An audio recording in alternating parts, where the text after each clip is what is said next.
It's 7:17. Do we know where Fitz is? Yeah, he's right there. He look, talk about timing. Oh, we're live. Okay, yeah. Everybody put your mask on. What? Let's do our masks. Here we go. Andrew! So why does it say we've been live for 3 minutes? I don't know. Because the start time had to be 7:15 because it wouldn't let me put 7:17, so Oh, so nobody heard our secret conversation leading into this about old school model works. about where the bodies are hidden. Oh yeah. Aliens are? Yeah. But anyways, we are live and unprepared as usual here at the RC Roundtable. I'm prepared. Is that mostly scotch and a little bit of ice?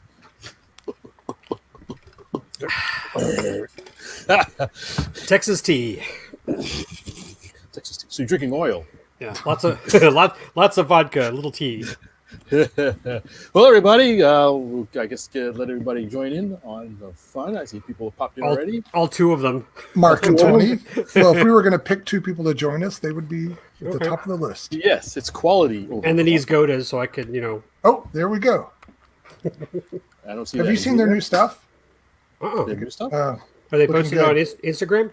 Yeah, and they've got a new channel, but I don't know if I'm allowed to talk about it yet. So, Well, if they tune in, if the knees go to tune in, you guys can tell us what we can and cannot say. okay, Note to self: don't tell Terry any secrets because he's going to blurt them out. right, live. And pardon me, I'm going to put on a pair of socks. I was down here barefoot, I'm sure you guys in Texas don't want to hear this, but it's a little bit chilly in my basement right now. I don't want to hear it. Yeah. And what's with your handle there, Fitz? AC hates me. It's actually directly related to your comment. Yes. So the AC in my car went out, and I had to put it in the shop.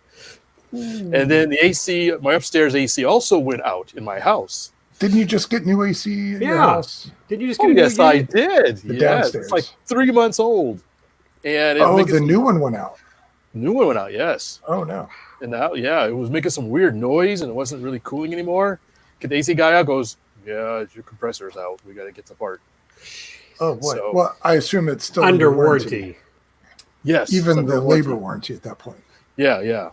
So this is a rare case where my garage is actually cooler than the room in the house.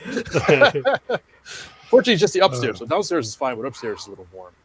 Wow. Anyways, that's why the AC hates me, because at the same time. So anyway, listening, there's the Save the Fitz Fund, both the GoFundMe and the Indiegogo and direct mail and PayPal. Just send money, no questions asked. Or what was that thing for us? Twitter? That just send send me some Bitcoin, I'll send you twice as much back. Yeah. Jason, this is for you. I don't want to know. All right. Oh. So, and All right. Lee, is there any special meaning behind your handle? Oh, just the FAA. Just being Oh, for all the trouble you caused at the meeting? See, I'm in the witness. Whatever. Gotcha. So Take now, a poison dart to the neck during the show. We'll know why. My name is Jacques. I don't know what you're talking about. are you now infamous with the FAA now? I don't know. They know who you are? I have said what I had to say. Well, since you're not asking, I'll tell you. My handle has meaning, and we'll talk about it later. Oh. That can't be good. And by the way, that's pronounced Waco Killer. I assume you're He's talking not. Fitz. He's not the Waco Killer. That totally different meanings. Hey, I haven't told the story yet. You don't know. Dang! You need to switch boxes with me. Yeah, maybe this was a drunken night in Waco. All right. I was thinking we should. Fitz and I should talk about our little event. Since we posted photos on Facebook, we didn't get to talk about it though. Oh, right. I forgot you guys went to that. And I'm looking at Fitz. He's going, "What event? Yeah. Which event? It must be really hot in his house." Above 80, my brain doesn't work. The vintage flying event Yeah, that we went to. I remember now. Yes, It's coming back to you. it comes back to me. Less than a week ago. My mind goes in 3 different directions. You got to trigger something, and then I'll remember everything about it. Yeah. Hit the one in the middle. The one in the middle. Yeah. Okay, so yes, Lee and I, well, mostly me, because Lee was a latecomer, went to the vintage. I don't know what was it called. Vintage modeling vintage fly-in. Sure. Space Something. City. Space Space City City RC. Space City RC old plane a thon. Get together. Get together. Ho down. Go down. So I understand this was the first time they've done this event where they said, "Hey, you can bring any plane as long as it was either built or inspired by a model that was from 1994, Sure. something like that, 94, 95 or older. So anything that was built past was it 26 years, something like that. So although it was a caveat, a newer ARF does qualify if it's based off an old design. So like I brought a Chaos ARF, which is obviously new, but the Chaos dates back to the 70s or something like that. You So made it's it on like- a technicality. It was a technicality. Well, I asked them ahead of time, and they said, "Yeah, that's fine. As long as it was something that was from that era, design that era." So, anyways, it was a nice little event. It wasn't a huge turnout because it's sort of a specialty within a specialty, probably within a specialty. But it was nice. We had a lot of fun. So it was amazingly eclectic. We had some really old stuff. Stuff guy brought his twin. What is that? Heinkel. No, Junkers JU-88. Was that Chris? Yeah, it was Chris. Crap, my German aircraft getting mixed up. Yeah, Who it's made JU. a JU-88 kit? It's old. He said it was like 30 years old or something. He bought it Really? used from somebody. Sig used to have a Excuse me Heinkel for a second. kit. You're watching it live. Aliens are attacking That's- Fitz. It's a wasp. Oh. Oh, wait, hold on a second. He's still alive. Is that foam safe bug spray? I don't care. There he goes. Hit it with kicker. Yeah, he's struggling. He's trying to hang on. Put a match in front of it. Okay. Hey, I man. was like, I have to say this. I love that we're doing this show raw. It's like there was no plan. But how many other podcasts do you get to see a guy just get out of his chair and start attacking a wasp? I mean, this is gold. This is gold. I kill you! I kill you again! Sorry. I have kind of a wasp problem in my workshop. I don't know where I think they're coming from. Like, anyways, we were talking about that's great. something. Yeah, airplanes. Okay, so The- airplanes, yes. The Honkers. Junkers JU-88. Nice twin 40 size engines. He flew it at Bomber Field. Remember, Lee? Nope. No, you I don't remember? remember. Oh, No. well, hey, it caught my. Anyways, so that was pretty old. So it was really nice. We had a guy with a control line plane that he got running thanks to my fuel. Paul Curry. Paul Curry, yes, I'm terrible at names, so thank you, Lee. I have to say though, I'm going to jump to the end. I watched that video, and at the very end, he did exactly what that other guy did when we went to the AMA Expo in California. He just had to sit down. Yeah, Did you- yeah. And he was able to loop it on the third try. The first two didn't work so well. Would you say it was a figure 9? 2 figure nines, yes. Oh, like into the ground? Basically, yeah. Ooh. Fortunately, they weren't serious, so he was able just to rebend the landing gear and try again. Oh. He said he had flown it in like 20 years or something like that. It'd been sitting for a Okay. long time. He had problems getting the engine running. And I let him, because I brought 2 of my 049 planes. And so I let him have some fuel, and he got it running, and he had a good time flying it around and goofing off with it. Tony would be proud. Tony would be proud. Now that I have to veer off into my planes, I brought 4 planes and only 2.5 for flying. 2.5. 2.5. We're getting to that. Yeah, so I brought my Chaos, as I mentioned before, but I wasn't able to fly it because of a bum servo. One of the LR servos wasn't getting with the program, so I decided to fly it. You had another one. What do you need? So the Doesn't Chaos. it have 2 aileron servos? Yeah, well, I guess I could have locked one up and just flown it that way. You know, that's not a bad idea. Why didn't I think of that? Terry would have done that. I've flown planes on 1 ailerons before. You can fly a plane on 1 aileron just fine. Yeah. I built one that only has 1 aileron. Yeah, I built a Speed 400 racer. It only had 1 aileron. Yeah. It was on the right side, so they would cause a yawing moment when it rolled, so it would easier to turn left. So, anyways, so I ended up flying mainly both of my 2 049s. A little story. I brought my QT. I'll be quiet. My QT, which besides having a little bit of gunk, and when I first tried to start it, once I blew it out, it flew great. I had Chris, a couple guys fly. Chris was one of them, and they loved it. And I brought my Warlock, which has a Norvell 061. And on that one, I was a little. It flew okay, but it didn't seem like it had much power. It seemed like my TD 049 had more power than the Norvell 061, which didn't seem right. And I flew it a couple times, but it was like, when I got home, it was like, it's bugging me. Why isn't that so much power?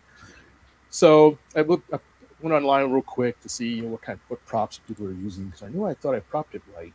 And one guy mentioned, oh yeah, I took out one of the shims in the head. I realized, oh, that's right.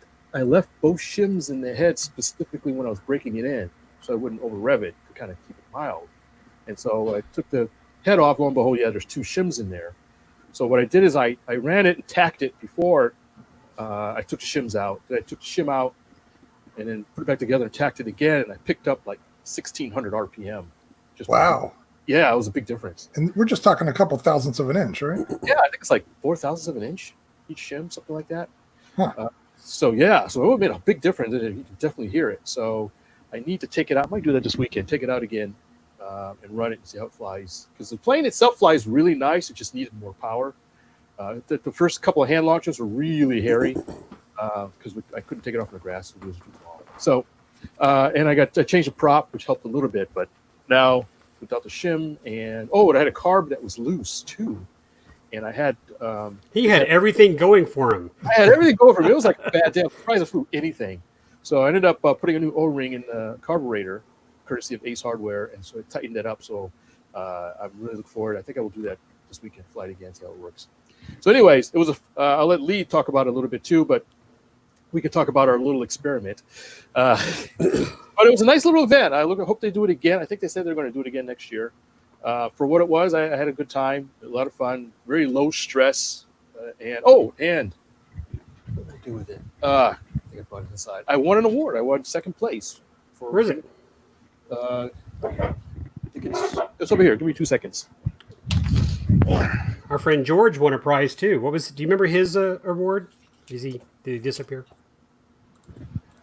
George won a big one, right? Like best of show or something. I might be making that up. Yeah. Second place overall.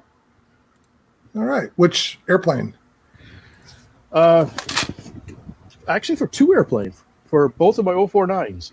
Oh, so it's you. You won second place, not a particular plane. I guess it was more for me because they were impressed at how well my 049 stuff flew, and I brought it, and they know it was kind of tricky to fly little airplanes. Had a bit of a crosswind that day too. So do you remember what prize George won for this? I completely forgot. I think he got first place for that. Oh, right. Yeah, that was neat. First place overall. Yeah, first place overall. I think there's 3. The third place was the twin, Ju-88. Okay, and that's a Balsa USA Eindecker, I believe. Yes. Yeah. So I guess he built that some time ago. It's funny how they had a lot of trainers there, a lot of old trainers. Like they had a Royal 40 trainer, which I'm particularly fond of, and they ended up flying a bunch of them in formation, kind of like the Texas Warbird guys do with their Warbirds, except these are all trainers. So they're flying them all in formation, pulling loops together and that kind of stuff. So it was kind of like that, just in slower motion than the stuff we normally see, which was really fun. They had a little good time with it. Oh yeah. Okay. Go Fitz. Yeah. What is that crazy So contraption? I decided to bring my electric cub. Okay. Am I breaking up? Can you hear me? I'm with you. I hear you. Can you guys hear me okay? Yes. Oh, he's He can't choppy. hear Give me a himself. second. You're breaking up. Okay, he's a little choppy. His audio's coming across okay, though. Yeah.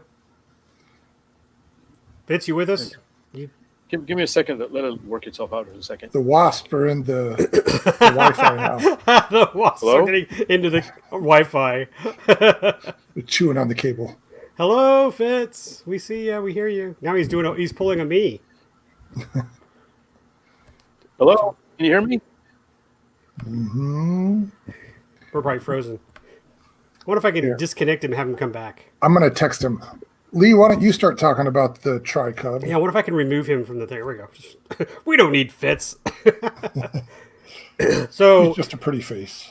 pretend I'm Fitz. Ah, forgot everything. I didn't bring the parts. My servo broke. Oh, he actually signed out. Was that good? No, that was not Fitz. So Fitz, I show up. I did arrive rather late. I apologize, but I did have fun. I actually showed up and videotaped immediately with Fitz flying his QT, and that thing flies really good. And I guess I just walked over to his table, and he had the Cub, and I said, "Have you flown the Cub?" He goes, "No, I forgot the wing."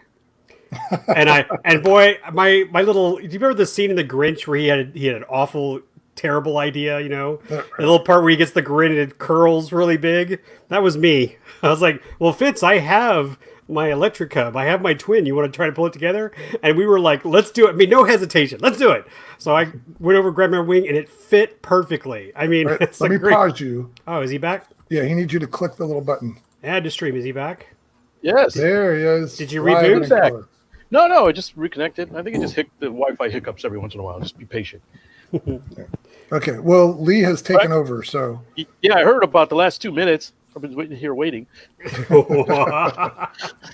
So- Bud. No, you're doing good, Lee. Go ahead. Keep going. So we, so did you hear his impersonation of you? No, I didn't hear that. Okay, that's better then. I'd rather not. Right. I'm Vince. I forgot all my stuff. Anyway, we were able to fit my wing perfectly on the fuselage of that thing. That's good. It was great. Just a little finagling with one of the wing bolts, but it went in fine. Fitz was able to program the ailerons. We knew we'd probably be a little nose heavy, but he has way more power than he needs to compensate. And as Tony will attest, because I think Tony was watching live, Fitz was flying, and he said it had the weirdest characteristic of just kind of like pulling one wing back. Well, I'm not sure if I had a brake on one of the motors and not the other, but obviously you could tell one was spinning faster than the other. And the one that wasn't spinning too well, I think, was the drag. Is that right? Yeah. Yeah, windmilling props are a horrible drag. But it looked great. We were going for aesthetics, and I will tell you, just for fun, and we felt like this is something Terry would do, but we had so many people entertained at the event watching that. I mean, there were so many people coming up to us, what is that thing? What is that contraption? And people were enjoying it, and we flew it, and both landings were a little goofy. It nosed over on both of us. Yeah, But I bet it slows down really well when you let off the power. well, luckily Fitz flew first, so I learned from his mistake. Yeah. Keep power in. More power. Yeah. But it flew, and it flew twice. We got our hands on it, and it was great. And I think just as part of the model aviation world and fun, this is a great little thing to do. Like, go to an event and just swap parts around. Put a random wing whatever on you the have to airplane. fly. But it worked. It was great. So I'm glad we did it. I'm glad we pulled it off. It is a funny looking thing. So it's funny that people were making fun of my twin, but now we have a Piper trimotor. So the next up is a P24, right? It's a little known, seldom seen P24. Well, next time you got to power all three motors. Okay, yeah. That thing will go into orbit. Rip it to shreds. With differential thrust. Okay, sure. Anyway, it was a good time. Good time. Glad I got to fly a very old Brady Hobby Trainer 40. Right. And- Oh, when's the last time you flew that? Maybe about 2 or 3 years. Okay, good. So I mean, and you photographed it once, maybe? Did you? It's been a while. Yeah. The story behind that plane is it was the first airplane my father and I built together, and the maiden flight unfortunately went terrible when he landed. It was we were in a huge subdivision being built, and he landed in the grass and hit a hole, and the wing went one way, and we never saw the fuselage move. So, so I saved the wing. It's been in my possession this entire time. It's been in my garage. It's been in my kids' room. It's been back in this workshop, and I found a guy on RC Groups who was interested in my Thunder and Lightning, and I don't know how this happened. It was one of those freaks of nature, and he just said, well, my uncle's got some airplanes. I think he's got something called a Trainer 40 in his attic.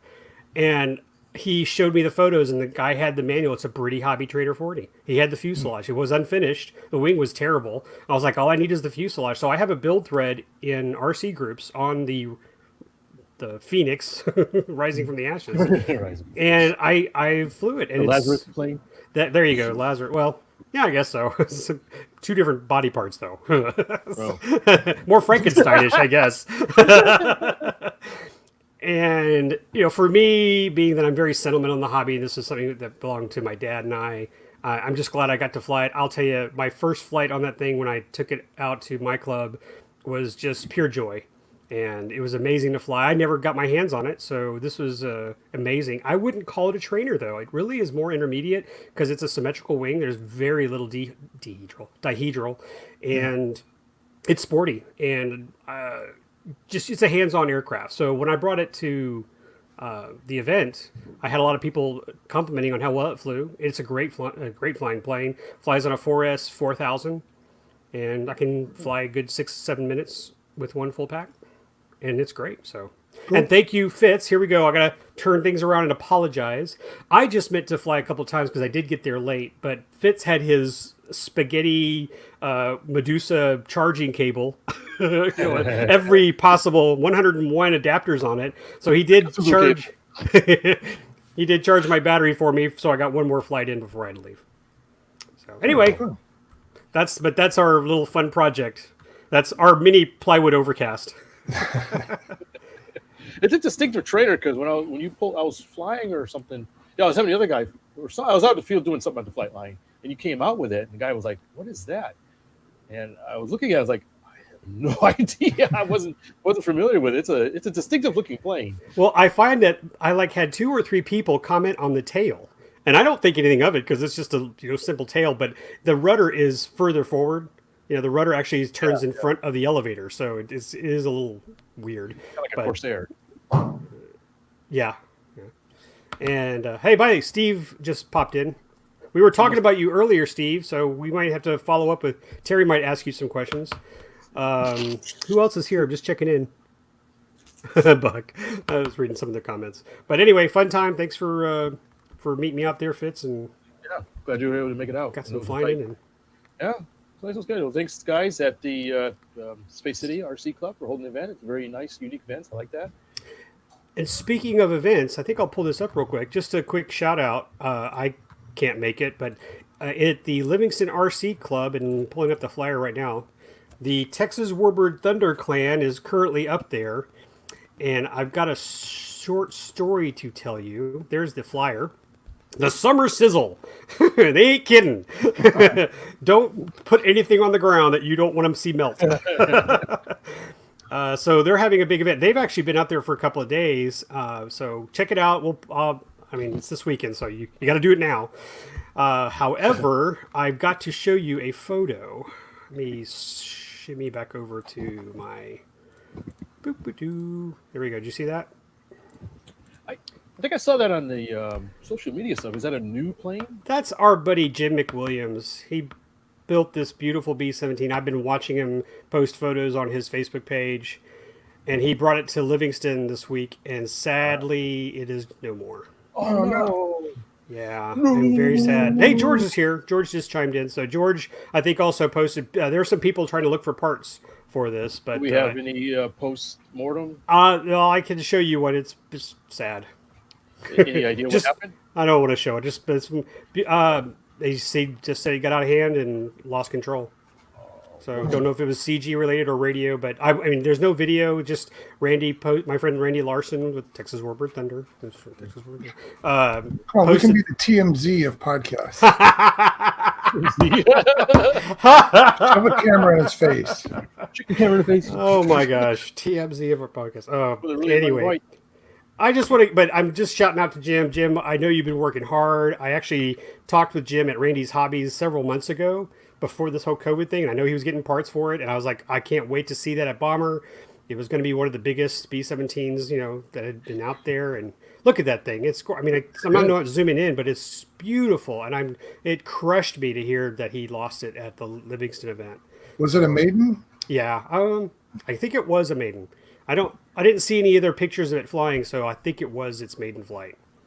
That's a shame. It is a shame. So Unfortunately, that's part of the hobby. Sometimes it happens. I've lost planes on maiden flights. me too. They're nice planes too. It happens. Weird things happen. Bugs. You get on a horse again. Build something else. I've lost one or two maiden planes where I just said, meh. I went right back and just started up another airplane. It's like, yeah, I didn't like that plane anyway. I did the opposite. I lost one on his first flight, and I was like, I gotta get another one. That thing flew so nice. Right up until. Well, I gotta tell you, the first time I flew my Corsair and my retracts wouldn't come up, I was freaking out. This is Wilson, the Top Flight 60 Corsair. It wouldn't come up? They wouldn't go down. Yeah, that's a different kind of problem. So I gotta tell you, I mean, I had like 3 or 4 flights on it. So I was enjoying it. And this flight at our club, I was like, oh man, this thing is so fun. I was having a blast. And when I couldn't get the gear, I was like, I'm going to make a couple more laps to get as much as I want to squeeze out all the happiness I can get before I land. And I posted the video, the dead stick landing or gear up dead stick landing, and nothing happened. I was like, yeah. But I was afraid I was going to leave a long, nice scar in the ground there. All right, you need to address the Steves. So they know who you're talking about. Oh, which Steve? Oh, he's Goda, Mr. Nikon. Yeah. But why don't you talk to Steve or communicate with about what you heard? And you were mentioning something about their designs, and so I let slip that they have some new stuff out, but I didn't want to talk about it until I get a blessing from Steve to say it's good to go. Needs Goda. Steve needs Goda. So if you give the go-ahead, I'll talk about the stuff we talked about earlier in the week. Otherwise, we'll keep it a secret and tantalize people for a little while longer. And we have 10 seconds to wait for your answer. So we'll just sit here and hum and twiddle. And while we have that little gap, Fitz, your audio gets quiet sometimes. So I don't know if your microphone's far away. Or maybe I'm just picking up. Oh, you're wearing the thing again. Okay. It fell down. Sorry. We need to get him one of those headsets they had in bombers, and he can just do the throat mic. Follow the bombardier. Follow the bombardier. There you go. All right. Well, we don't have to address that right now. I can tell you about the event I went to last weekend. You guys went on Saturday to your thing? Yep. Okay. My thing was on Sunday because it was a rainy, messy day all across Western New York last Saturday. But Sunday was actually pretty good. So I went to the event in Cuba, New York that I talked about a little bit on the last show. And that's the Southern Tier Aero Radio Squadron Society something. But, they need a longer name. He has the same problem we have. It was a flying event. Well, the acronym is STARS. So anyway, Southern Tier in Northern New York. No, it's Western New York. That's Northern New York. You should get out a map and look, because you come around these parts saying it's upstate New York, you're liable to get taken out back. So anyway, Mark and I went down there, and it's about an hour and a half drive. But Mark who? Mark Gustus, my friend from here. Okay. I talk about Mark all the time. I know, but I didn't know which Mark because we have another Mark watching our show right now. Oh, well, he doesn't live in Western New York. But well, I don't know. So Mark Gustus. We went down there, and it was a very low-key event. They called it an open house. So I think they were going to have some semi-organized events like timber pylon racing or maybe some combat. I forget exactly what. But none of that actually materialized while we were there. But, I was thinking going on a Sunday, my experience with weekend events is that by lunchtime on Sunday, everybody's clearing out. But we got there about 11 o'clock, and there were RVs all up and down, and everybody was still there to stay for a while. So it was a good turnout, and saw some people I know, some people we know there. Eric Williams, who we've talked to on the show, who was my district VP and a previous candidate for AMA president. He was there, and I chatted with him for a bit. And some other people that I know from the events around here. And Devin McGrath, who you guys might know is a aerobatic pilot, he was there. Anyway, just all sorts of people, and all sorts of different planes. It's a grass runway, but they have a Petromat section as well, and really nice. There's kind of a mountain opposite So if you're standing in a pilot box in front of the runway, there's a mountain across from you, and the sun comes up behind the mountain. So by the time we got there, it was already nice and high, and it was moving behind us, so that was good. And we just flew all sorts of stuff. I took my, what did I take? I have to think about it. My Plywood Overcast. Nope. The problem with Plywood Overcast is if I put that in the car, there's not much room for anything else. So That's why you need to buy a trailer. I get it. So I took the UMX Citation.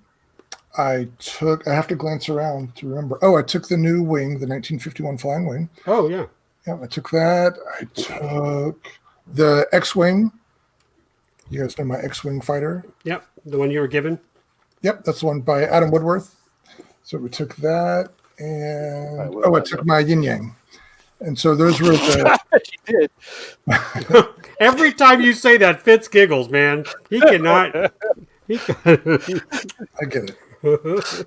Sorry. So I took those, and then I've talked before about my events at the Neat Fair last year, where we had an incident with the C-47 in Waco, where the Waco glider ended up in a tree because it flung a battery, yada yada yada. And I got neat.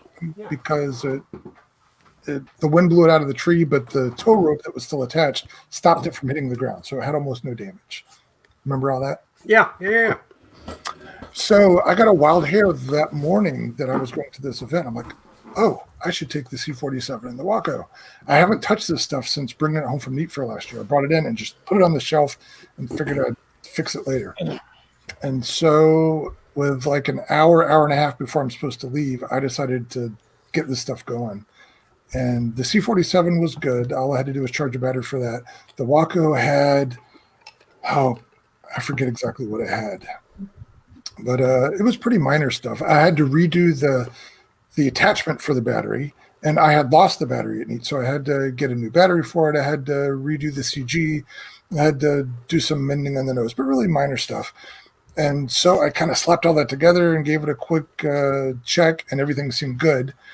And so then we get to the event, and we set everything up, and Mark is going to fly the glider. I fly the C-47, and we take off. Everything's looking great.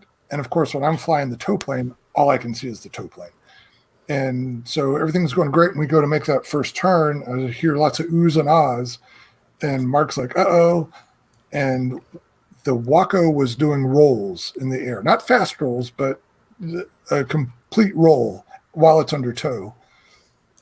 And so we're maybe a couple 100 feet up. 100 feet up, we'll say, just above the trees. And Mark releases from the tow rope. And once he releases, he gets full control again, and he's able to glide it back and make a great landing on the runway. And this is the first time he's ever flown this plane, and he was nervous about it. So anyway, he saved the day. I came in and brought in the C-47, and everything was hunky-dory. And I tried figuring out why the heck would that glider roll like that? Because even under good circumstances, you guys have flown that airplane. If you wanted to do a roll with it, you're going to have to work hard at it, right? So you would think that there's something terribly wrong to make it roll under tow. The only thing I found was a loose control horn on one of the ailerons. So I'm thinking maybe that aileron was fluttering at the speed that it was going under tow, and that was causing so much drag that it would make it roll. But the control surfaces were moving in the correct direction, and everything was centered. I couldn't find warps in the wing. Nothing obvious to me. So I fixed the loose control horn. I borrowed some epoxy and fixed the control horn, and we made sure it's set for a while. So a couple hours later, we try again, and by this time, the wind had changed direction. And same thing, a beautiful takeoff, only this time, we didn't even make it to the first turn, and it starts doing an even tighter roll. And he bailed out, but he didn't have enough altitude to recover, and it smacked into the runway. Yeah, I know. Well, hold on a second. And it's still not that bad. The wing has no damage at all that I can find. The fuselage, however, took the brunt of it. There we go. So you can see the fuselage here. And it's all sheet foam, so it's easy to fix, but it broke it off clean, and I've got everything forward of this. I got bits and pieces, but I don't know what I'm going to do with it yet. And the tow release is here. So where is it? That kind of came off in one big chunk. So Anyway, I'm really perplexed because this is such a simple and docile airplane. I can't figure out what the heck made it do what it did. And if somebody told me this airplane has flown 100 times with a dozen different pilots, I would believe them. That's got to be accurate. So I don't know what was different about that day that made it unflyable. So I'm open to any plausible theories. I wasn't there. Couldn't tell. Was your wing warping? No, I checked for warps after the first flight. And I checked for warps even after the second crash. I don't see anything. I've got an incident speeder. I'll check that. But for the rate that it was rolling, it would have to be a pretty severe warp. So one crash was under tow, the other crash was They were reflight? both under tow, but on the first one, the roll rate was gentle enough that we made it through the first turn and we're going downwind. And on the second one, we were barely off the ground. What if it's turbulence from the tow plane? I don't know. But you never had flown this thing so many times before under so many different conditions. I believe I was going to say he hadn't had that experience before, right? Yeah. And it was a calm day, and like I said, the control surfaces moved in the correct direction. There was nothing different about the radio or any of the setup. The only variable is that it hasn't flown since that crash in the trees at Neat. So, and so Mark Landerman's pointing out that, it does seem that there was an issue with the speed because it tows faster than it glides. And in the first flight, after we released, he was able to fly it fine. But even so, it's just that speed is only exaggerating whatever problem there is. Have any real Wacos done that under tow on DCs? Or are there reports of that? Maybe not that, but they did have to fall apart. I would not want to be a part of that thing. Yeah, write that technical note for the engineers. Glider spins violently under tow. Well, there was one during World War II that they built the whole things and components of them all over the country at furniture factories and different like piano factories. I think even Anheuser-Busch had a factory that built those Waco gliders. But I forget what city it was. Maybe it was somewhere in Arizona or something. But anyway, some city that had a factory that was making Waco parts. They did a demonstration for the people of the city to show what they were doing. They put all sorts of dignitaries inside the glider. They towed it up and lost a wing. Oh, Splat. Smokes! Yeah, well, sad day. At least it wasn't that. You could have said you were recreating a moment. Killed 17 innocent people. You're right. Well, so, Adam is going on that it might have been speed. Maybe you're going faster than you normally had gone. So again, that's any of this is plausible. But I've flown this combination, these two specific airplanes, with so many different people, so many different times. There was nothing particularly different about this that wouldn't have happened some other time. So I don't know what the difference is here. I don't know. You'll fix it. Mark says pilot error. Yeah, and Mark felt horrible about it. He kept apologizing. I'm like, I gave you a faulty airplane. It's not your problem. Yeah, Mark, you should have punched Terry in the face. That's what you get for making me upset. And giving me a faulty airplane. He's a good pilot. He had just flown his Clancy Turbo B and other stuff, so I don't for a second suspect that he was moving the stick in the wrong direction or anything like that. So it's a mystery. Maybe the universe said it's just overdue and was ready to claim its sacrifice. I don't know. So someone was on the same frequency. Right. So I don't know. I gotta figure it out, and I'm not sure how or when or what. I might just start from scratch and build a new one. Genre. Yeah, it could be anything. It's 2020. We saw. Well, I'm gonna call Fitz out on this because it's great. But Fitz has an article coming out for the Javelin, and on his maiden taxi, some parts separated within 30 feet. And it was a clean break too. He throttled up, and that motor went one way, and the plane just sat there going, Yeah, But- he's talked about that before with a different airplane.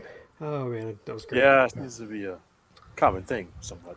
But it was he fixed it. We went flying, had a great time. So, but I just enjoyed it, and it was like again, you couldn't have asked for a better break. There was no tangling of the wires, no connectors ripped out, no cracks in the wood.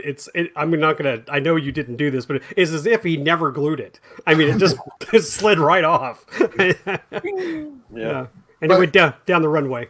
Spoiler alert, you were able to make a field fix and fly successfully, right? Yeah. Did I talk about the Javelin last time flying it? I don't remember. I don't know. We did It's a hard to little separate because I know I've talked to you offline about it. I'm not sure bit. if I Yeah, talked about it. that's what it was. Well, just to recap that we did, I finished the Javelin. I had a couple of live shows on it, and it is I've submitted the article, so it's going to be a review article in Model Aviation Magazine, probably 3 months from now, roughly. But we flew it at Lee's Field. Lee was kind enough to do some video and still photography work. So we've all submitted that stuff. I made a video. Really nice flying plane. It's got I calculated it actually has a really light wing loading for its size. No, actually for any size, practically. But it's a kind of it's a really nice go where you point it plane. You're right, Terry, about the rudder. It's actually very effective. Wow, in the air. Yeah, I was able to do knife edges with control to spare on the rudder. Just Knife edge loops? No, I didn't try that. I don't know if it do a knife edge loop. Maybe with a lot of altitude it could do it, but it could certainly do a knife edge climb. yeah, So it was very nice. Came out real nice. I let you fly, didn't I, Lee? you did. I think I let you fly. Yes. I had a fun time. So we both had a spot at the sticks. I just want to say I like flying things after Fitz because I get to learn about them. So like his first landing was 500 feet because that thing does not slow down. So I was cutting power way down at the end of the runway so I could bring it to my feet. But It has a surprisingly long glide. oh, it does. Yeah, I was really surprised how long it thing was just. I love what Mark just wrote. I do recommend glue to put it together. Maybe you should check the manual. Make sure you put the part where it says "Don't forget to glue."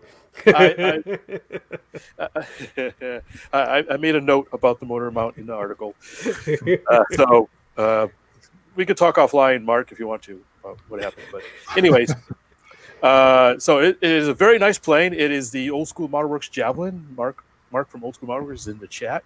Look it up. It's a very nice sort of merging of a high wing sport plane and a pattern plane.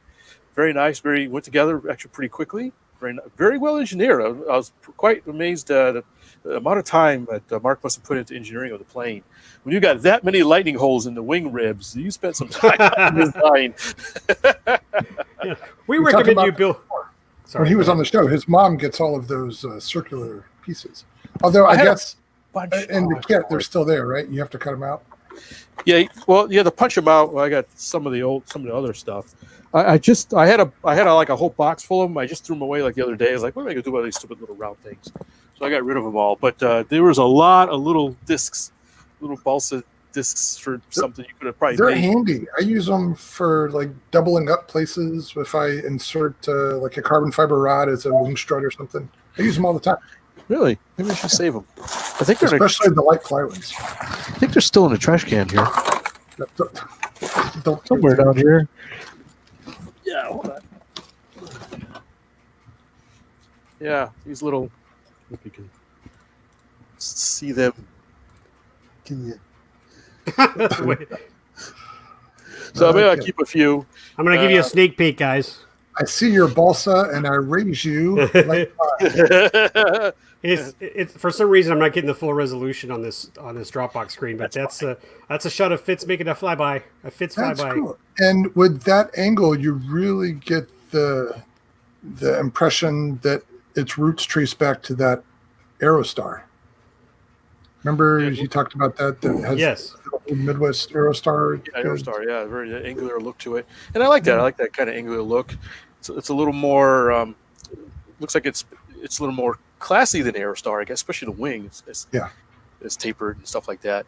But this is the actual plane I flew. This is Lee Ray Photography taking a pic of. I think it's one of my flybys, right? Yep. Yeah, it was funny because you kept asking me to get lower and lower, so I got lower and lower. Just so I could see those trees in the background. There was just too much. There were no clouds in the sky, so there's just no depth of field. But this turned out good. Yeah, and we should mention that Lee's son Austin did a really good job chasing it with the drone. That kid's got some skills on the sticks. I was pretty surprised. And I'm like how you put that in the video. That was you did good segues because I got to give Fitz credit. There were several flights we took, but you were able to take several different angles from your flight, and then like with your mic comment, looked like it was just right there. Even though you had cameras on your plane at one point and not, and Austin was in the air and he wasn't. Yeah, it looked like one nice little flight. So good editing. Oh, thank you, Hollywood. Here I come. So. So yeah, so look for that. We'll post it, I guess, when it goes live on the AMA YouTube page and that kind of stuff. So, and speaking of AMA and Model Aviation, Terry has got the cover of Model Aviation magazine. Yeah, I was going to say that. It just came out like yesterday or the day before, right? Congratulations, Oh, Terry. I haven't seen it yet. Well, I haven't seen one in person yet. Lee you told me about it yesterday. Yeah, so I went to the website and looked at it. Yeah, that's the A10. Yeah, A10 Terry's got the cover. article. Gave me the cover. Can you guys keep a secret? You have all 21 people watching. From everybody online. Yeah, we can keep a secret. Yeah, you guys get some insider information. You heard it here, folks. There may have been a little photoshopping in that cover. That's not my field. So they took my aerial shot, which may have also been a little bit photoshopped, and they put a different background on it. But the magic of media. They put beautiful mountains and that is 100% my A10 that has 100% flown. I learned a secret. Basically, all those Cosmopolitan magazines with models and stuff on the cover, they're like 99.9 the amount of times it's photoshopped. Well, can I mention the Waco photo, Terry? The Waco or glider, the Waco glider that you did the article. Oh yeah. Because that was fun. If you guys, I have the magazine. I don't know what issue it is. Terry can post it or something. But when Terry had me go photograph the Waco for a report in Model Aviation, and that would have been Fly RC. Was it Fly RC? Okay. Thank you for correcting me. You're good at that. I live for that. Anyway, some magazines. But we wanted to get a good shot. And I'd always told Terry, so there's no way that these photos that people are showing like really close to the camera, I said, there's no way that plane is coming at them. They're getting that. They can't focus that fast. There's no way. They're holding it. They're using string. And I don't know if Terry was questioning me on it, but I said, here, let me show you. So I had Terry hold it perfectly with the right angle on the light and with his hand, and then I said, okay, now walk away. And he walked away, and then I took another picture.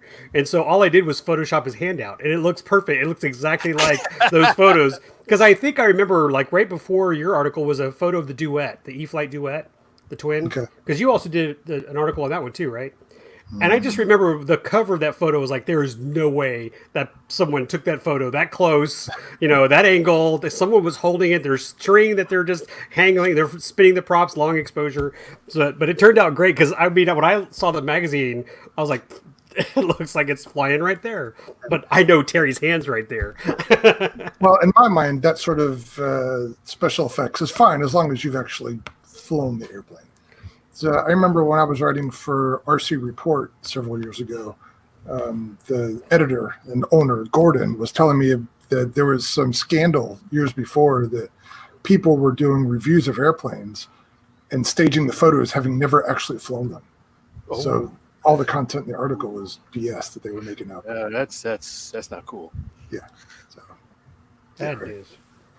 I don't think you can get away with that anymore. No. So I have show and tell. You ready for show and tell?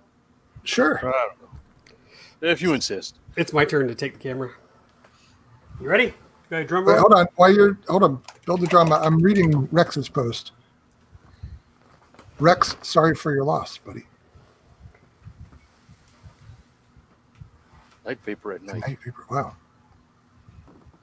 What? Look at that. Progress. It's a floppy Cessna. It is. I mean, it's just tape. But there you go. Still, I didn't realize you had made that much progress on it. So it's okay to use glue on that airplane, too. Yeah. Like Elmer's? So, wow, make good progress. So that's all in a Delta printer? No. The center section is all the Creality. That was the Ender 3 before I got rid of it. Oh, okay. And you can see, if you look real close, you can see some of the wavy lines because of the height. And we just decided to run with it. But everything else, the wingtips and the ailerons, the outer panels, that's all the new Delta. That's not a small airplane. Nope. And it's not a light airplane either. All right. Got the right settings? You want to know the weight? Sure. This right here is 1 pound, 11 ounces. Get out. It shouldn't be that heavy. Are you sure you have the right settings? 100% fill? Well, Yeah. right? Isn't it supposed to be 100% felt? No. Baseball bat. Nope. The fuselage is pretty sturdy. Well, the good news is there's not much left. The tail is pretty thin, right? There's just Uh, a couple of sticks and a horizontal stabilizer. 2. Remember, it's double. I know. 2 sticks and a stabilizer. So you're going to need a more powerful motor, or 2 more powerful motors. Probably And of course, a 60 then you need size. bigger battery to power those. I wanted to show you all this, though. These are all the struggles I've been dealing with the Delta. These are all wingtips that have been printing wrong. So I have been on several Facebook groups trying to troubleshoot this. I'll show you one of the nasty ones. But and a couple of the ailerons, too. But it's a struggle, guys. It's a learning curve. I am certainly faced with there. Can you see when things go south? It happens. That's part of 3D printing. It's Yeah, a you learning look at the process. bottom and you go, wow, that looks pretty good, and then blah. So Well, the good news is that's just mostly time. That's probably 5 cents of material of that much, but just the time. he said 5 cents material. I've been to Micro Center twice this week.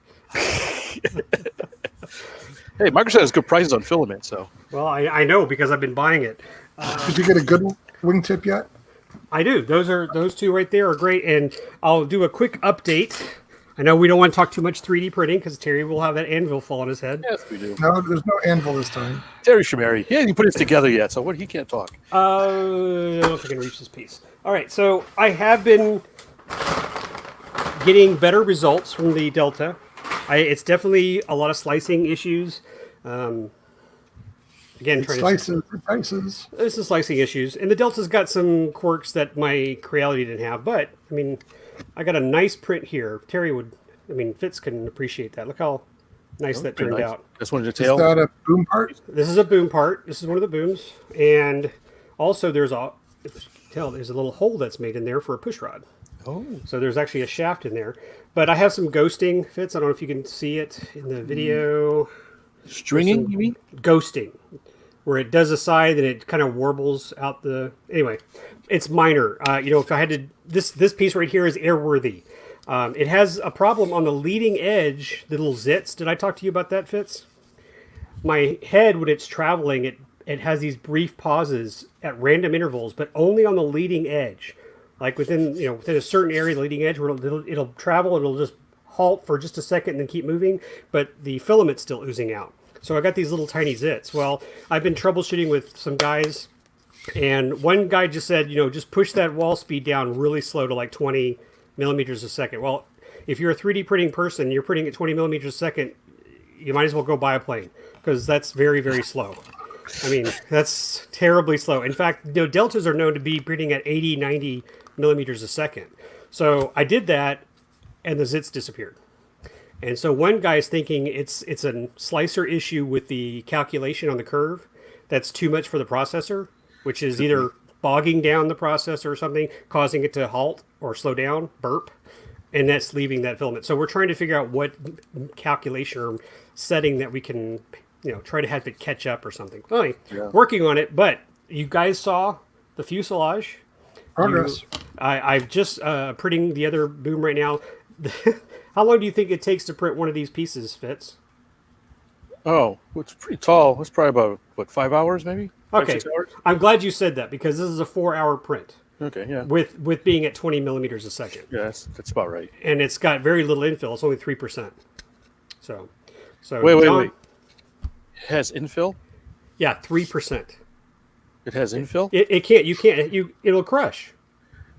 It's big, buddy. It has to have infill. It's 3% infill, cubic. None of my 3D planes have infill. for the Yeah, most they part. do. Are you kidding me? Yes, your Spitfire has infill. All the wing panels in your Spitfire has infill. Let's have this No. argument out, folks. It is not hollow. Your wing is not hollow. It'll it's crush. It's No, hollow. go get it. Doesn't have Go get your 3D patchwork, Spitfire. We're gonna have a fight right here. I No, thought I- it had a crosshatch of. Yeah, it's got a spar stuff. crosshatch. Yeah, it's got to have crosshatch. So otherwise, it'll just smush. I don't know what he's thinking. Anybody with me? Anybody else print 3D planes? Oh, I just saw Scott's comment. Assess it with anhedral. Well, as soon as I get glue on it, Scott, it'll come back up. That's great. Yeah, Does it get any carbon in the wings, Look or at is you it guys. just plastic? it's just the plastic. Isn't that amazing? So yeah, but no, it's not anhedral. But thank you guys. That's funny. I noticed that too when I was picking it up. So hilarious. I can't wait to see Fitz's infill structure. How have we already been on for an hour? Goodness. Oh, I don't know. Did I just take up 50 minutes with my 3D talk and not know it? Oh! That didn't sound good. The wasp got him back. Oh my god. Okay, Jason's reply. Thank you, Jason. The 3D lab files have spiral reinforcement inside the wing, but no, that's not infill. It's designed in the structure. Okay, so thank you. So we're both right. We're on the same page. His infill is designed into the Semantics. STL. Yeah. Mine is, it adds it to it because it's a wall-based STL file. So thank you, Jason, for chiming in and kind of correcting it. So, yes. And Fitz is choppy. Oh, That's 'cause sorry. he's moving. It's okay. You're a little choppy, Fitz, but I think we can get our. Did you hear us talk about Jason's response? No, I had to take my Okay. headphones off. Okay. Well, Jason nailed it. Jason's See? exact Jason says there's no infill. right because the infill is built into your design. Well, there's supports built into design, yes. Right. Well, But it's that's not traditional infill. well, I know, but in this case, it's a cylinder Yes. using a cubic 3%, which is just very thin walls, one layer walls that connect from side to side. So if I show you a picture of it, you'll go, oh, well, that makes sense. Because if it was clear, it would look just like your Spitfire. Your fill is designed in your STL file. Mine is Right. not. So mine, I have to add the infill to put the structure in there. So we're both getting structure. We both are getting the same thing. Yours is just pre-built, and you just do a zero infill. I do zero infill on one. Yeah, ones 'cause- I print. Because I'm just saying, if you just had a cylinder with no structure, pancake. Well, yeah. I don't have. I threw it a wing. The wing got damaged, so I took all the stuff out of it and threw it away. But there's a fuselage, and this is kind of a similar concept, right? You do have some supports on the sides, here, but the airframe itself is pretty. Wow, that's squishy, isn't it? But it's designed that way. It's very light structure. Not mine. I'm gonna have Raytope to get my 337 off the ground. This is the old Spitfire. I got to take the pieces out of it. Okay. Well, just keep going, and we'll. It's got two motors, so it would just fly faster. Right? It's gonna turn 14-inch props. All right. Well, there's the story. So yes, I know it's extremely heavy.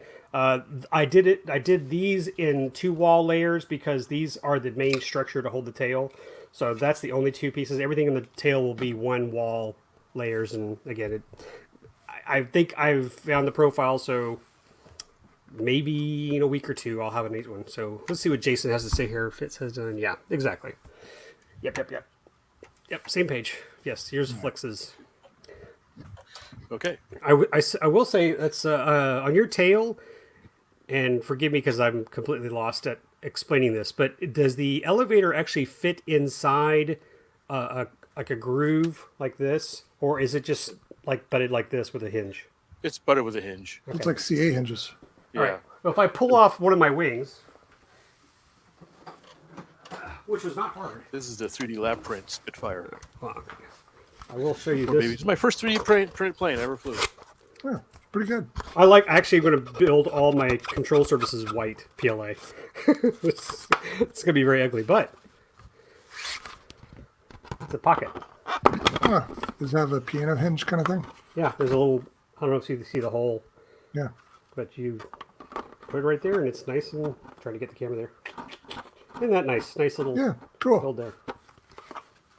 But yes, Fitz, can you see? You saw the earlier wingtip that I remember. I sent you photos, and you were helping me, thinking it was heat related.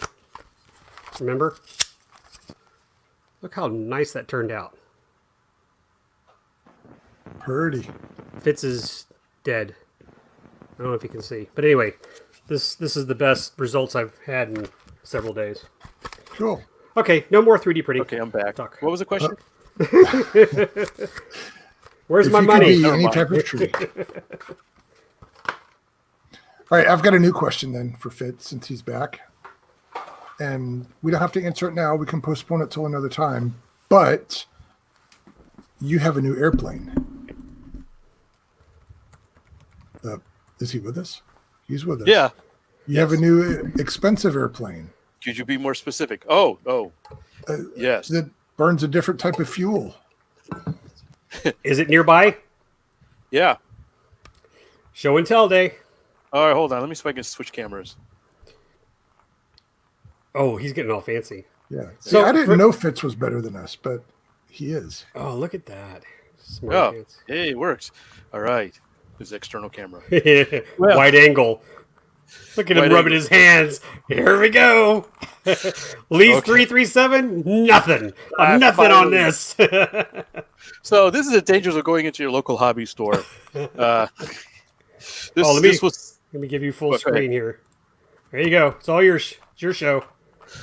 so I this was what, a week or two ago. I walked. No, actually, this was about a month ago. Actually, I walked into that local hobby store, and this was sitting on the counter, and I was looking at it. I was like, "Oh, this is interesting." But I was like, it's kind of interesting, but it's probably way out of my price range. But I asked anyways, just out of curiosity, how much is this? And he gave me a number. I thought, that's interesting. Was it a consignment? Yeah, it's a consignment. And so I was like, oh, that's interesting. I think about it. Kind of like it, but I don't know. It's still a little bit much, but it's getting close to something I could maybe find a way to secure funds for. I got an extra kidney. I got an extra kidney. Yeah, I got 2 kidney, got a spare. But I kind of let it sit, and maybe a couple of weeks later, I went back to the hobby store, and it was still there. And I was talking to the guy. He says, "Yeah, he may come down in price a little bit." And so I said, "Well, let me throw out a number and see if he Two. bites." Yeah, two. $2. And so maybe a week goes by, and I didn't really hear anything, but I had to go to the hobby store anyways to go get something.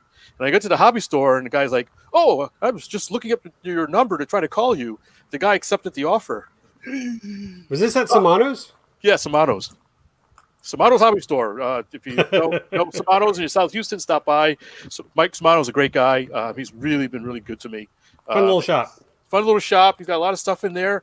And this being Texas, he's got some extra interesting things in there. In the back. In the back. That's the seat in the back behind the vault. And, Yeah. Pew pew. Lots of pew pew. Yeah, lots of pew pew. So anyways, I tell you what, I'll try to mediate this offer for you, and lo and behold, he's able to do it. And then I was at that point I was committed, and I had the checkbook in my wallet, so I had to fulfill my destiny, and my Lannister pays his dues. And so you're probably wondering, what the hell am I talking about? Yeah, come on, get to the point. All right, this is what I'm talking about. What'd you pay $5 for? I've got this. Ooh. Excuse the mess behind everything. It's a Phase 3 foamy Falcon, right? Yeah, that's the Phase 3. This is the HSD F-16. HSD makes a whole series of electric and turbines. And this is nominally their 100 and something millimeter EDF. 100 and something. 100 and something, 105 millimeter. I'm going to have to lean over. I don't know if I can get it. But in this case, it is Battery powered. battery to start it. CO2. It is an actual turbine. Yeah, that's just a compressed can, right? It's a compressed can. Lots of compressed air. That's a just to take pro. up. Wow. So I now have a turbine. I've been really itching to get a turbine recently. I think this is probably really the last big thing I would need to try in this hobby. And I thought I got it at a really pretty good deal. He told me that it hasn't had any runtime on it, or very little runtime. It all looks very shiny, so I would It's all believe very that. shiny and new like. Yeah, the guy actually had 2 planes. He had sort of an HSD, I forgot what it's called. It's like a trainer jet kind of thing, sport jet. That was also a really good price, but somebody bought that one. but that's okay because I was more interested in the F-16 anyways. There's no discoloration on the turbine. Yeah, he told me it's never been run. That's what Mike said. Okay. So I need to hook up the ECU and stuff and plug it in and see how many hours it has on it. So- I've looked it up, but go ahead. Oh, is that an auto start? Yes, there's the starters right there in the front, the little silver thing. Okay, yeah. So it's a Carol start, what they call. So there's Yep. no you don't need propane to start. They did away with the pull strings on these turbines. Yeah, no pull strings. Well, Fitz, back me up here or correct me, but there used to be the earlier turbines, you had to start it with something different. I forget what now. And then once you propane. and so once you got it going on propane, then you would introduce kerosene or diesel or whatever you were going to fly it with. Yeah. But then I guess the next generation, they just pull from the fuel tank. Yeah, it's easier. There's less stuff for support material and the equipment, that kind of stuff for it. So I've now joined the turbine crowd. No, I haven't started it yet. I haven't had the time. I've been meaning to I've downloaded some manuals. I thought, but I wanted to check all the safety precautions and that kind of stuff. And of course, I need to get a turbine waiver for it to fly it. But I have a club member who knows a guy that can hook me up. Hey, buddy, you want a turbine waiver? Real cheap. You want your So the couple of things I need to go through and check it out. I did look through a big thread on RC groups about it, and some people had concerns about the tail. So I want to look at the tail real quick. Now, some people were overpowering them. It's not a terribly fast jet, which is fine. But some people are really overpowering them, and the tails are ripping off, probably because they just exceeded the design speed. But Well, that's always a concern with full flying control surfaces. Anyway. Yeah, it's got full flying. It is a foamy, so it's a turbine-powered foamy. I know that's oxymoron, but all the videos I've seen, it looks like it flies like a sweetheart. I've flown big, heavy EDFs before, so I'm not really afraid to fly it or anything like that. I just got to make sure I haven't had a time. I've been building that Javelin and other stuff. So now that I have some time on my hands, I'm going to go look up the AMA rules and. I haven't told really anybody, so I got to contact the guy in the club and say what's his purpose. Now, I mainly wanted to fly it at my field, but of course it's closed, so I'm not in any big rush. So basically, I don't really plan to fly it until our field opens up again. That's a turbine-friendly location. It is. It's very lots of concrete and lots of overfly. Yeah. Yes. So I'm just going to wait for that. I might try to start it myself. But I'm not going to fly it, but I may see what the sequence is to get the thing started up and that kind of stuff. Supposedly it runs off of, that's interesting. I looked it up. Supposedly you can run it off of diesel fuel. Yeah, jets are pretty tolerant. These Hensing motor, is it Hensing motor? Just go over to Ellington and just have them give him a bucket. Say, hey, can you give me some? So there's an F-16 back there. Can I borrow what you're putting in that one? Borrow some Jet A, just a little pipe. Could I have some more? Some more, sir.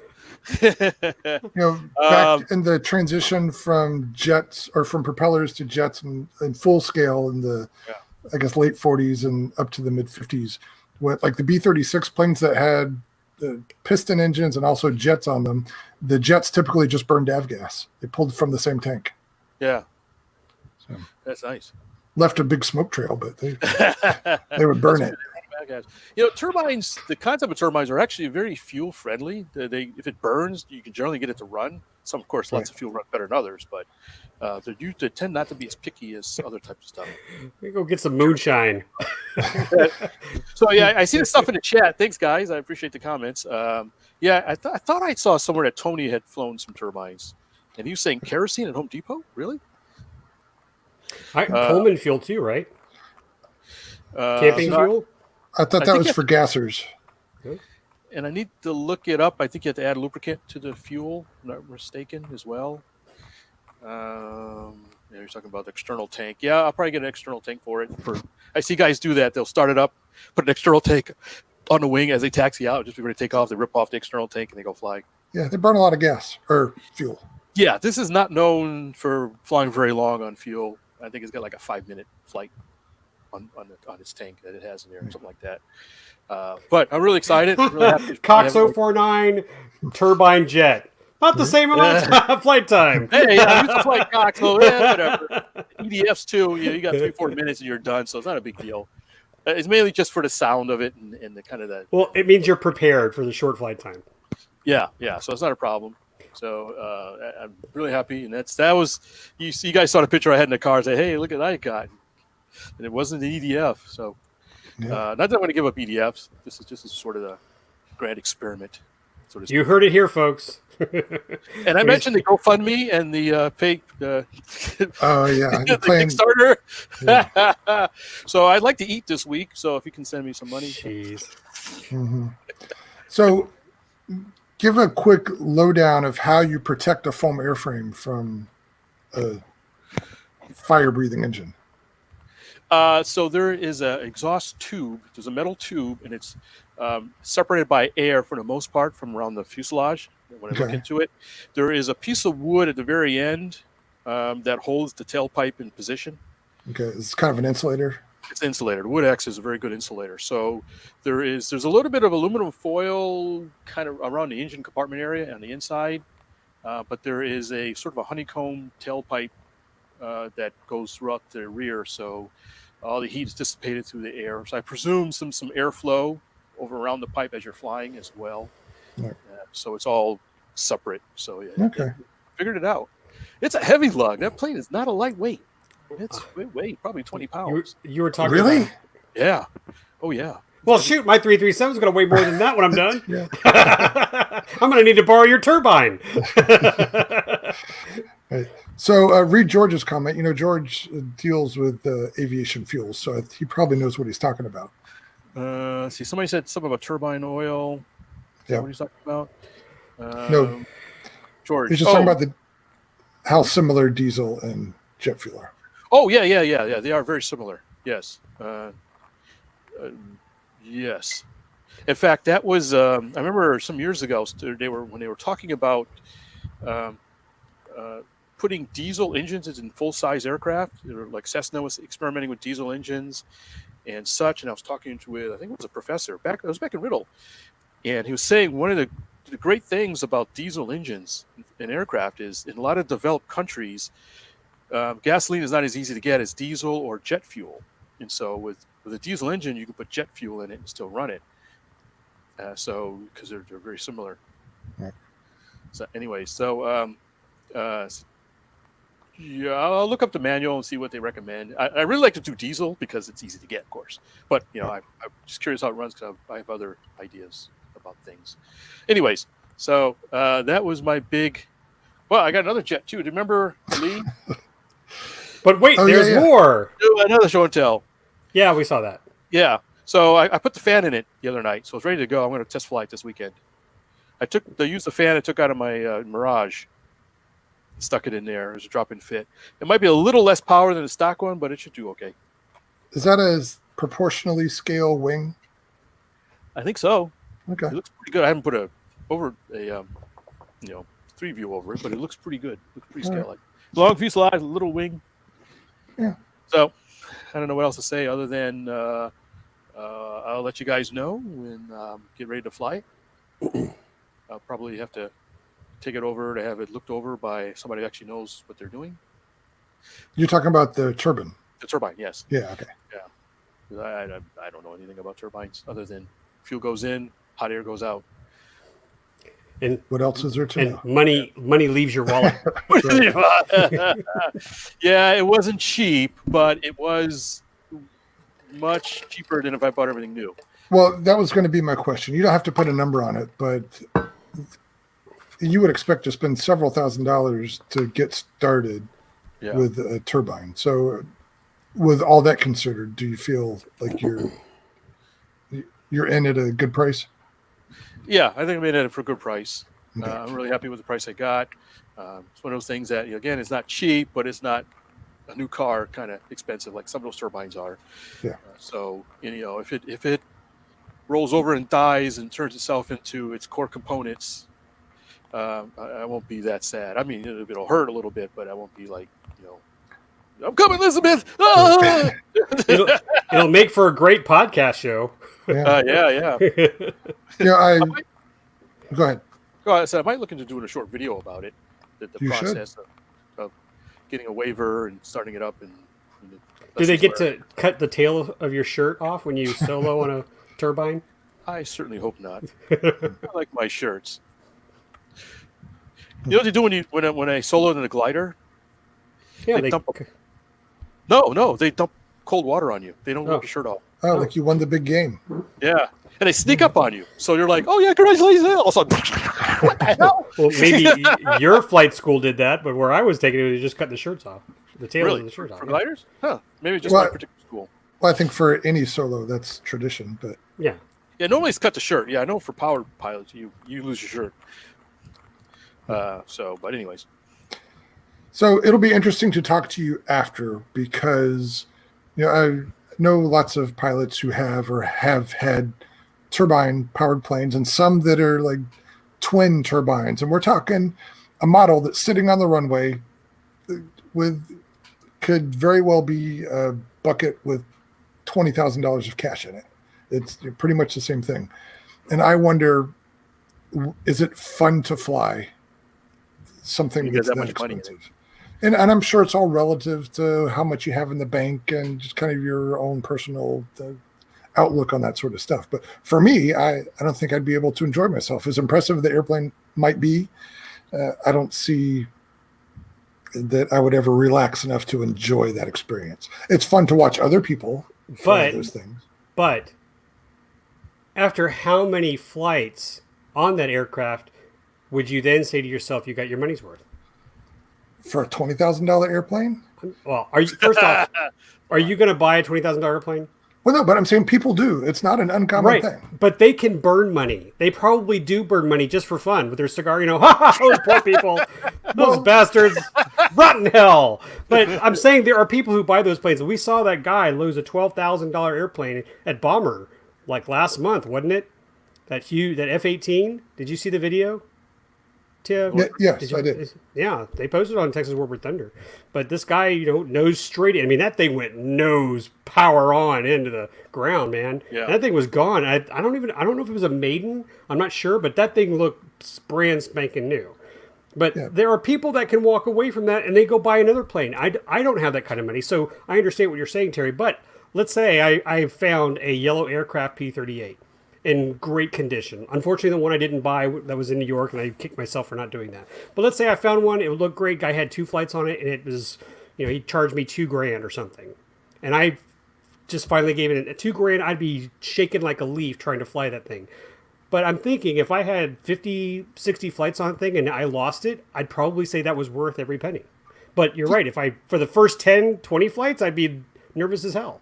Right. And I agree with what you're saying. There's a fair number of people out there who just don't even need to think about the money aspect of it because they're okay in that situation and they want the toys they want and they're going to pay what it costs to have them. Good for them. I'm glad those people exist and I don't fault them for that. But there are also people who scrimp and save and do whatever to get those expensive toys. And I wonder kind of what's that threshold for fun versus investment. And I kind of feel like I know where it is for me. And it's pretty low bar. Well, you've seen the stuff I choose to build and all that, but obviously going to be different for different people, it's totally subjective. I get that. And I'm thinking of the people who watch our show or follow us. We're probably not those guys who spend $20,000 who, are into a huge, beautiful scale aircraft. I mean, this kind of talk and banter is not their style. They're the ones who are country club driven type aircraft. Maybe, but I mean, if you look at the hobby that we're in, the spectrum is pretty wide. It goes all the way down to these foam board airplanes that you can build for a few bucks and people totally happy flying those and people that are devastated when they crash one. And then all the way up to 20, 30 grand, if that's what your thing is. And people who shrug off one of those crashes. So, yeah. Is there a turbine podcast we should be watching just to see how that side of the track live? and see, I don't think you're appreciating the broadness of the turbine pilot spectrum. Not everybody is an anesthesiologist who owns a turbine. They're not? No. That's exactly how I envision it. Well, there are some, don't get me wrong. But it's not a prerequisite. Would you buy a turbine, Terry? If I got a deal I couldn't refuse, yeah, I would. I've got nothing against it. I think it would be interesting. And at one point when I lived in Lubbock, there were lots of turbine pilots there. And I'm sorry, is it turbine, jet, whatever? Choose your own pronunciation. But there were several pilots there, and they had some trainer type jets, and somebody was going to teach me just so I could have my turbine waiver to say I have it. And I thought that was going to be fun, but for whatever reason, I never pulled the trigger. Fitz and I went to Scobie for an event. Was it this year, Fitz? And that guy flew that Rebel Pro, that jet. Oh, the giant, the green Rebel Pro. That was jet. Yeah, but that thing flew amazing.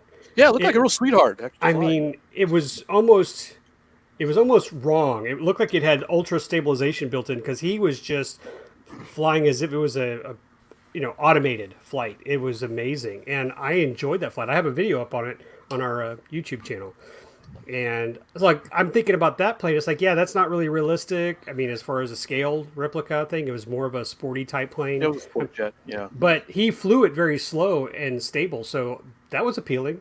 But I just don't know. I mean, how much do you think that Rebel Pro was? Listeners, do y'all want to input how much a Rebel Pro fully loaded is? I mean, $4,000, $5,000? Am I completely losing my mind and it's more of a $10,000 plane? The plane we saw? Yeah. Is that a Rebel Pro? Yeah. Oh, much more than $4,000. Oh, see, I'm done. So probably the engine was $4,000 or $5,000. Yeah, the engine $4,000, another couple just for the airframe alone, then all the goodies that goes into it and stuff. It priced it. And let's not forget, you don't just. Gear? What's that? Sometimes the landing gear for those planes are $1,000. Right. Go ahead. Well, and there you go. I don't know. And maybe that makes me a bad RC host because I don't know the realization of the cost, but it is not something I'm into. Not that I'm against it. I just, because I know I can't afford it, I don't pursue it any further. Yeah. It's fun to watch. That's one of the aspects that I'm happy viewing from the sidelines. Yeah, I certainly don't see putting tens of thousands into a toy airplane unless I had money to burn literally. Well, then you get an A10. You have two engines. Yeah, that's a lot of like Terry says. It's great to watch. I'll watch, but yeah, that's a lot. I've seen turbines pile themselves in and turn to cinder from the post crash fire and that kinds of stuff. And there's a lot of money that went in, but. That's why when I saw this was at a price point where I said, okay, it's not cheap, but it's right at the point where I said, okay, I could justify spending this much on a toy airplane, and I'll just live. I pay some money, takes my risks, takes my chances. I hope, honestly, for your sake, you get at least 20 awesome flights out of it. Yeah. And at least the last 2 or 3 are at the point where you are comfortable, as Terry put it, where you're not thinking about the price, where you're worried, you're enjoying the flight experience. itself. Yeah. No, I've had EDF F-16. Good. The smell. Yeah. Everybody tells me they're a real kick in the pants just to fly it. The sound, the smell, the power. So, okay, well, I'll give it a shot. And ask me that question, Terry, after I've flown it, if it's something I feel comfortable or if I'm too scared to fly. Right. So when you maiden it, take the F-16 and take the QT. And when we're done, I'll ask you which one was more fun to fly. Oh, also put a gold pinky ring on when you're flying the jet. I alluded to it before. I had a couple of people fly to QT at the fly-in, and they both had big smiles on their face when they flew it. Right. So yeah, there's a lot of fun in little cheap planes, but I got to know, man. I have to. Yeah, sure. One of those things. I until I try it, I can't say yay or nay. I'll do it, and we'll see what happens. Terry, maybe if we're lucky, he'll get into jets and he'll sell us all his planes to earn money for his fix. Gotta have some diesel. Man, let me have a little taste. That's good diesel. If he gets any bigger than what he has, he's going to have to get a truck and a trailer. Amen. Yeah, well, actually, at one point, I do want to get a trailer just to make it easier for even small planes. He's going to start a GoFundMe. Yeah, GoFundMe. I need another turbine. I need to convert to a turbine. Anyways. All right. Well, congratulations on your deal and your find and thank you. Your new avenue. Something wonderful. Yeah. So good luck with it. Yeah, I see the comments in the chat. Thanks, guys.